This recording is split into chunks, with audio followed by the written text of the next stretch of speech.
জামায়াতের আমিরের পক্ষ থেকে অভিযোগ করা হয়েছে যে বিএনপির লোকেরা হামলা চালাচ্ছে, কিভাবে সুষ্ঠু নির্বাচন হবে। আর একটি দল এবং জামাতের পক্ষ থেকে অভিযোগ করা হয়েছে যে একটি দল পরিকল্পিতভাবে মব তৈরি করে নির্বাচনী পরিস্থিতি ঘোলাটে করার চেষ্টা করছে। এবং তিনি সাথে যুক্ত করেছেন যে বিষয়টি আগামীতে জামায়াতে ইসলামের দিকে দৃষ্টি দেওয়া হলে,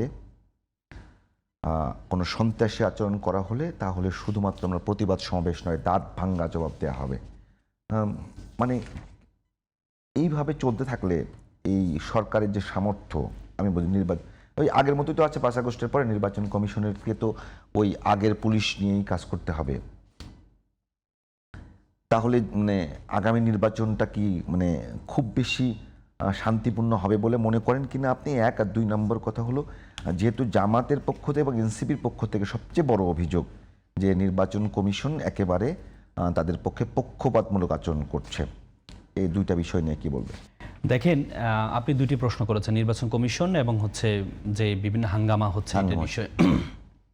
আপনি নির্বাচন কমিশন বলা হয় যে morning show the day.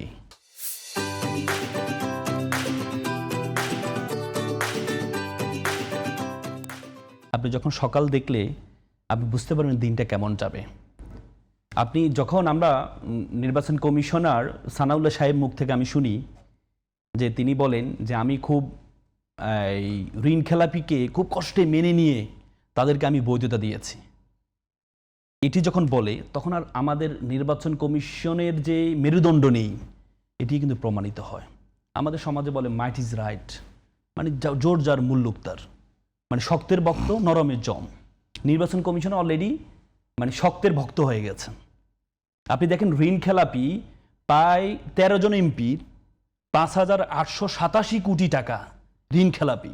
13 John MP, যে 13 জন এমপি গত 17-18 বছর ক্ষমতায় ছিল না, যারা ক্ষমতায় এখনো আসেননি এমন 13 জনের যদি 5,887 কোটি টাকা তাদের ঋণ খেলাপি হয়, এই ব্যক্তিগুলা যদি ক্ষমতায় যায় না, আমি যদি একটু তাহলে একটা কথা বলবো, একটা কেস স্টাডি যদি বলি। চট্টগ্রামে আসলাম চৌধুরীকে নিয়ে যে কথাটা বলা হচ্ছে, সত্যি সত্যি তিনি দীর্ঘ বছর জেলখানার ভিতরে ছিলেন। হ্যাঁ, আর সত্যিকার অর্থে যদি বলি যে জেলখানার ভিতরে ছিলেন এবং তিনি যে কয়েকটা প্রতিষ্ঠানের ডিরেক্টর ছিলেন এবং কিছু কিছু জায়গাতে তিনি গ্রান্টর ছিলেন। তো নিঃসন্দেহে আপনি যদি একদম কড়াকড়িভাবে আইনের দিকে তাকান, নিঃসন্দেহে ঋণ খেলাপি। কিন্তু যদি আপনি একটু আইনের পেছনের দিকে তাকান যে আসলে সেই লোকটা কি নিজে নিজে ঋণ খেলাপি নাকি সিচুয়েশনের শিকার হয়ে ঋণ খেলাপি, এই জায়গাটাতে কি দেখার সুযোগ আছে কিনা আমি যে বলবো। শুনেন, মানে সক্রেটিস একটা চমৎকার কথা বলেছেন। তিনি বলেছেন character means lack of chance. চরিত্র মানে সুযোগের অভাব। মানে আপনি চরিত্রবান আপনাকে কখন বলা হবে? যখন আপনি সুযোগ পাওয়ার পরেও আপনি সুযোগটা গ্রহণ করেন নাই, তাহলে আপনার চরিত্র ঠিক আছে। কিন্তু আপনি সুযোগ পান না, একটা রিক্সা চালক বলে আমি ঘুষ খাবো না, তাহলে তাকে চরিত্রবান আপনি বলতে পারবেন না, কারণ তাকে ঘুষ দেওয়ার কেউ নেই। কিন্তু একজন গভর্নমেন্ট অফিসার যদি বলে যে আমি সুদ খাবো না, ঘুষ খাবো না, তাহলে আপনি তাকে চরিত্রবান বলবেন। আপনি ঋণ খেলাপি করেছেন, আপনি দেখেছেন জামাতের কয়জনকে আপনি ঋণ খেলাপিতে পেয়েছেন, আর বিএনপি 13 জন এমপি ঋণ খেলাপিতে আপনি 5,887 কোটি টাকা পেলেন। তার মানে যারা ক্ষমতা আসার আগে এত হাজার কোটি টাকা মেরে দিয়েছে। আমরা এতদিন 17-18 বছর আওয়ামী লীগ ফেসিজমে যারা ছিল তাদেরকে হাজার হাজার কোটি টাকা বিদেশে নিয়ে গিয়েছে। আজকে ব্যাংকগুলোতে জানো, দিন একটা ক্লায়েন্ট আমার কাছে আসছে, বলে যে আমার টাকা, ব্যাংক আমাকে টাকা দিচ্ছে না, বলে টাকা নেই। কেন টাকা নেই? থাকবে কিভাবে? এতদিন পর্যন্ত আওয়ামী লীগের লোকজন নিয়ে গিয়েছে এবং আওয়ামী লীগের সাথে সাথে আমরা তো হলফনামার মাধ্যমে জানতে পারলাম বিএনপির লোকজনও সেম ভাবে হাজার হাজার কোটি টাকা জনগণের আত্মসাৎ করেছে। তাহলে এই এমপিগুলো যদি এখন এদেরকে যদি আপনি এমপি বানান, তাহলে এরা ক্ষমতা আসলে বলে যে all power is corrupt, absolute power is corrupt absolutely. অধিক ক্ষমতা মানুষকে অধিক দুর্নীতিপরায়ণ করে তোলে। এরা যদি ক্ষমতায় আসে, তাহলে বাংলাদেশের এর আগে 17-18 বছর আওয়ামী লীগ যে রেকর্ড করেছে তার চেয়ে রেকর্ড ভঙ্গ হবে। সে রেকর্ডকে তারা ছাড়িয়ে যাবে এরা। কিন্তু এরপরেও সকল আইনকে আমরা তোয়াক্কা না করে নির্বাচন কমিশন তাদেরকে বৈধতা দিয়েছেন। ওই আমাদের সেনাপ্রধান বলেছিল না যে বুকের মধ্যে পাথর নিয়ে আমি ইউনূস সাহেবকে মেনে নিলাম, তাদের অবস্থা এটা যে বুকের মধ্যে পাথর নিয়ে ঋণ খেলাপিকে মেনে নিলাম। কেন? আসলাম সাহেব 17,000 কোটি টাকা ওনার, 1700 কোটি টাকা ওনার ঋণ খেলাপি। ওনাকে শুনানির সময় আমি ছিলাম, সেই শুনানির সময় নির্বাচন কমিশন বললেন টাকাটা দিয়ে দিয়েন। কি মানে আমরা অবাক হয়ে গেলাম, উনি শুনানির সময় বলে টাকাটা দিয়ে দিয়েন, মানে যে 1700 কোটি টাকা মানে 5 টাকা 10 টাকার বিষয়, আপনি দিয়ে দিয়েন, তারপর আপনাকে বৈধ করছি।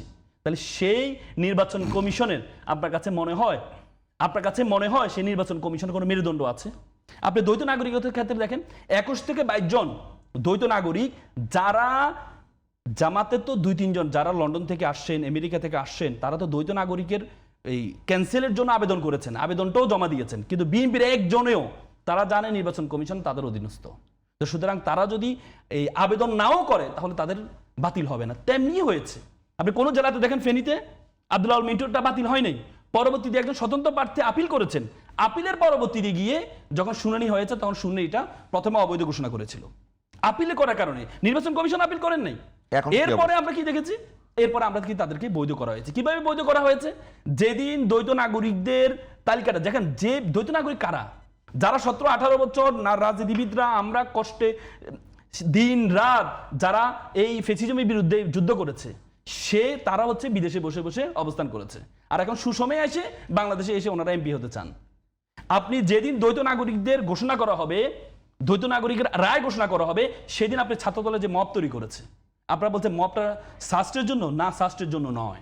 এই 21 জন 22 জন যাদেরকে দ্বৈত নাগরিকের রায়টা দেওয়া হবে তাদের জন্য বাতিল না হয়, তাদের বাতিল হলে 20-22টা আসনে বিএনপির কোনো প্রার্থী থাকবে না। এই জন্য ছাত্রদল দিয়ে মব তৈরি করা হয়েছে। তফসিল ঘোষণা হওয়ার পর কোনো সভা সমাবেশ করার সুযোগ আছে, কিন্তু সেই সভা সমাবেশ করে তারা মব তৈরি করেছে কোথায়? নির্বাচন কমিশনের সামনে। এবং কি মির্জা ফখরুল ইসলাম সাহেব গিয়েছেন, জামাত নাকি বিকাশে টাকা নিচ্ছেন, একবার বলেছেন, তার আগে বলেছেন জান্নাতের টিকিট বিক্রি করছেন, এখন বলে বিকাশে টাকা নিচ্ছেন। এটার কথা বলে ওনারা নির্বাচন কমিশনের কাছে গিয়েছেন। এই জন্য নির্বাচন কমিশনের কাছে যান নাই। গিয়েছেন কেন? নির্বাচন কমিশনকে থ্রেট দেওয়ার জন্য গিয়েছেন যে 20-21 জনের যদি রায় যদি না আসে নির্বাচন হইতে দিব না, এজন্যই গিয়েছেন। এটা আমাদের জন্য দুঃখ, এটা আমাদের জন্য দুঃখজনক। আপনাদের কাছে এরকম তথ্য আছে? আপনি তো কমন সেন্স অ্যাপ্লাই করবেন। আপনি কমন সেন্স কিভাবে অ্যাপ্লাই করবেন? আপনি কমন সেন্স তো এভাবে অ্যাপ্লাই করবেন, যখন আপনি দেখবেন দ্বৈত ওই একই সময় যেদিন রায় হবে সেদিন ছাত্রদল ওখানে মব তৈরি করছে, মির্জা ফখরুল ইসলাম সাহেবরা সেখানে গিয়েছেন, তাহলে আপনি কিভাবে বুঝবেন? আপনি দেখেন তারেক রহমান সাহেব তফসিল এখন কিন্তু সুযোগ নেই।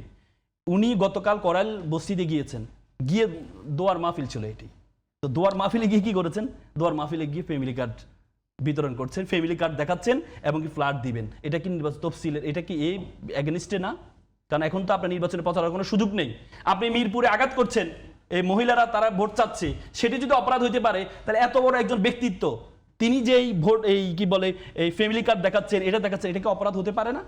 এই যে নির্বাচন কমিশনের দ্বিচারিতা, নির্বাচন কমিশন, আমি শুরুতে আপনাকে বলেছি যে শক্তের ভক্ত নরমের জম, তারা শক্তের কাছে তারা নিজেকে গুটিয়ে নিয়েছে, দ্বিচারিতা আচরণ করছে। এটার মাধ্যমে সুষ্ঠু যে নির্বাচন কমিশনার নিজে বলে বুকের মধ্যে অনেক কিছু বেঁধে নিয়ে তারপরে মেনে নিলাম এরা ঋণ খেলাপি, সে নির্বাচন কমিশন দিয়ে ভালো নির্বাচন আশা করা যায় না।